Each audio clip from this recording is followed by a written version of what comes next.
I'm Robin Harris with another money parenting tip. This one's about beliefs and behaviors. So parents often think that it's what you say to your kids that determines their beliefs and behaviors. But actually it's not what you say, it's what you do that really has an impact, right? Child psychologists say, you may have heard this before, that the biggest thing that kids will learn, the biggest thing is from modeling, all right? Got that? But it's modeling behaviors. It's not actually what they hear, but it's modeling behaviors is what really makes a difference. But so if you just would change one of these things, either your beliefs or behaviors, it really will change your life. And of course, if it changes your life, since they're modeling your behaviors, it's going to change your children's lives as well. If you want to know what this is all about, if you want to know what your beliefs and behaviors are around money, you can see that right in your bank account.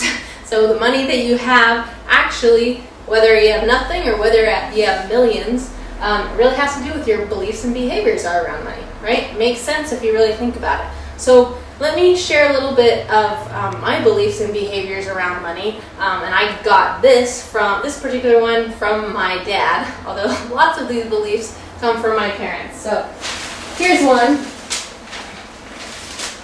Here's a menu that I got in the mail. And I'm sure you guys get those as well. So when I get a menu, the first thing I do is look, I read it from right to left. So I look at the price.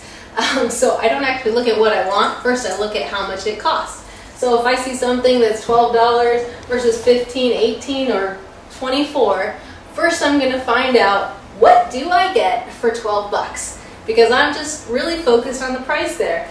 And I may not always get the cheapest thing. I may find that it makes more sense, it's more valuable to me to get something for a few more dollars, or even for $6 more, or whatever it is.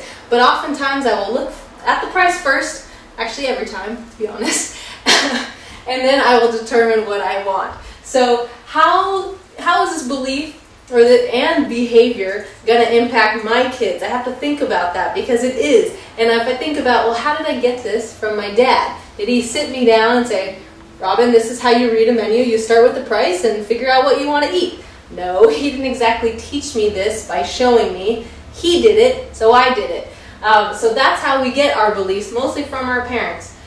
So if you want to learn, here's the money parenting tip. If you want to learn, well, what do I do about that? First thing you got to do is just think of a belief. Think of a belief or behavior around money that you have and that you got from one of your parents. Once you have that belief, you're going to go through a series of 3 questions. And this is going to impact your life and, again, your kids.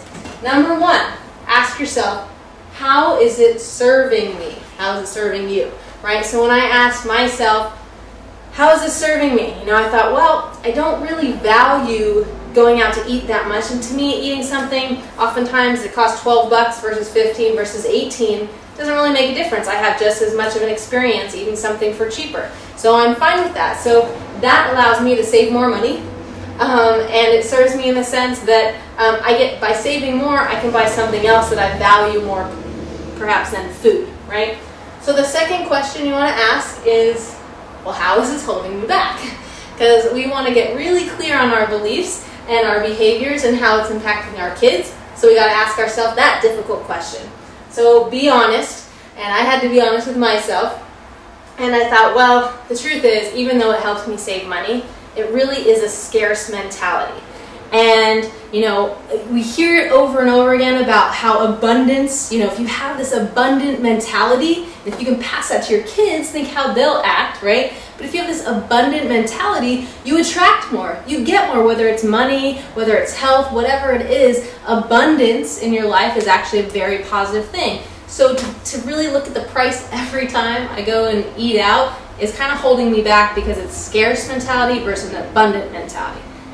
So the third question I ask myself is, or you can ask yourself, is how can you change it to serve you to the highest level, right? So I asked myself that question and I thought, okay, even though I don't necessarily like spending a lot of money on food, I'm going to do it. I'm going to go to a restaurant, and the first thing that I do this twice a month, and I just splurge. I just go to a restaurant. First thing I do, I cover the right side of the menu with my hand, and I won't even look at the price. I won't even though I want to peek sometimes, I don't. I just won't allow it. And then I just decide, what do I want, irregardless of what the price is. And I enjoy it. I spend money. I don't care that I spend more money than I probably would, and the difference would probably be like $5 anyway. It's kind of silly, but it's less stressful.